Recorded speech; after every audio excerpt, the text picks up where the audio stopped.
రాజకీయం అన్నా తమ్ముల మధ్య చిచ్చు పెడుతుంటుంది. ఇప్పుడు చిన్ని నాని మీద తీవ్ర స్థాయిలో ఆరోపిస్తున్నటువంటి వేళ డబ్బులు సంపాదించుకున్నాడు అది ఇదని దాని మీద నాని ఇప్పుడు తీవ్ర స్థాయిలో సమాధానం చెప్పారు. ప్రజాసేవలో నమ్మకాన్ని నిలబెట్టుకోవడానికి నా ఆస్తులు నమ్ముకున్నాను, నా ఆస్తుల్ని నేను నమ్ముకుంటే తప్పే, నమ్ముకుంటే తప్పేంటి?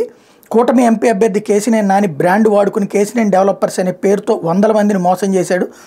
ఫేక్ ఎంపీ స్టిక్కర్లు వేసుకుని హైదరాబాద్లో రియల్ దందా నడిపాడు. కూటమి ఎంపీ అభ్యర్థిపై తెలంగాణ రెరా భారీ జరిమానా విధించింది. కూటమి అభ్యర్థికి చెందినటువంటి కేసినేని డెవలపర్స్ అనే సంస్థపై real estate authority of Telangana RERA సంస్థ పేదవారిని మోసం చేసి అడ్వాన్స్ తీసుకుని అనుమతులు లేకుండా కట్టడాలు నిర్మిస్తున్నారు. సంబంధిత సంస్థపై భారీ జరిమానా విధించిన విషయం టీవీలో కూడా వచ్చింది.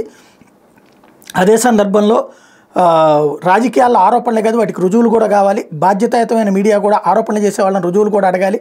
అసత్య ప్రచారాలను టీఆర్పీ రేటింగ్ కోసం ప్రచారం చేయకూడదు.